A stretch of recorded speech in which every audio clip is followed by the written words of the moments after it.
Coba perhatikan alat ini. Nah, tuh ada gambarnya. Pasti tidak asing untuk kita 3 atau 4 tahun yang lalu, zaman Covid. Nah, alat ini nih namanya adalah termogan. Kalau bahasa yang benar adalah termometer inframerah. Di termometer inframerah ini ada lasernya ya untuk nunjukin ya, bisa ke jidat, bisa kemana. Sebenarnya itu tidak berpengaruh, itu nggak ngaruh ke kita, itu hanya untuk patokan untuk orang yang mengukur bahwa udah pas nih di titik ini. Bagaimana prinsip kerja dari termogan ini? Jadi, setiap benda yang mempunyai panas itu memancarkan radiasi.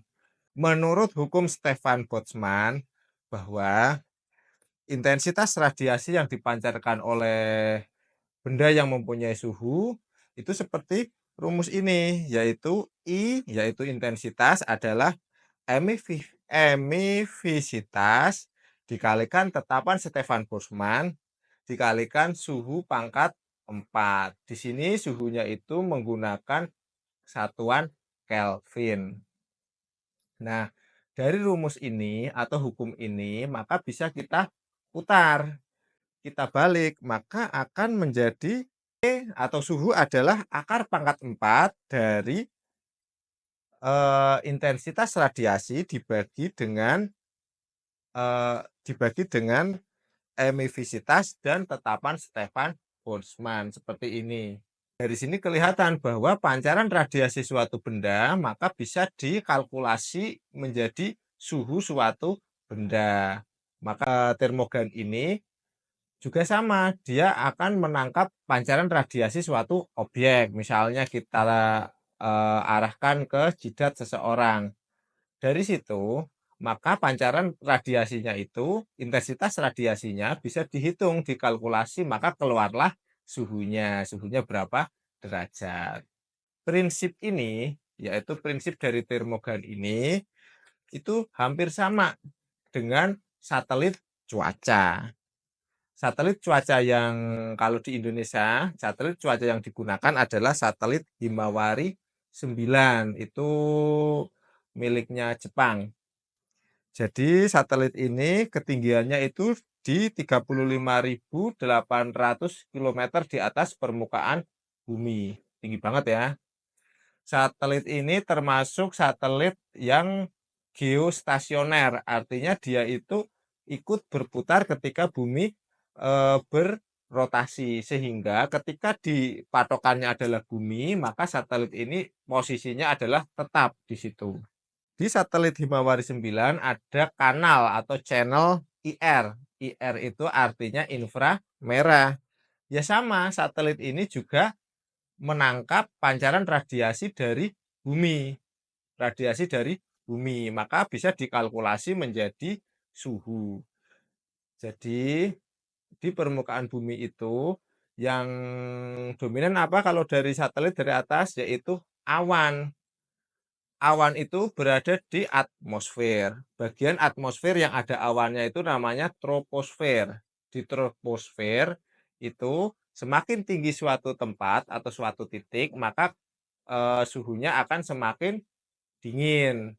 Maka prinsip ini juga dipakai, yaitu ketika satelit itu menangkap radiasi yang kecil atau artiannya adalah suhunya yang dingin, maka di situ awannya berarti sampai atas, menjulang tinggi. Awan yang menjulang tinggi adalah awan-awan penyebab hujan. Misalnya awan cumulus atau awan cumulonimbus. Dari mana kita bisa mendapatkan citra satelit? Kita bisa nyari, ngetik di Google atau di browser satelit .bmkg.go.id.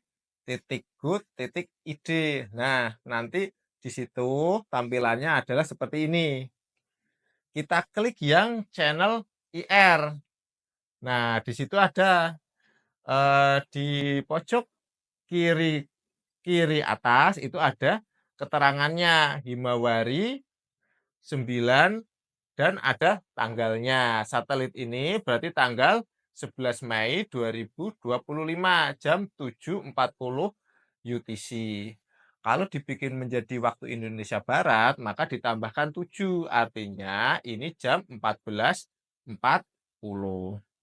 Di sini, di pojok sebelah kanan ada temperatur. Temperaturnya itu ada warna-warnanya atau keterangannya. Semakin rendah temperatur, maka warnanya akan semakin menyala. Diasumsikan di situ ada awan-awan yang menjulang tinggi atau awan tebal. Mayoritas adalah awan cumulonimbus.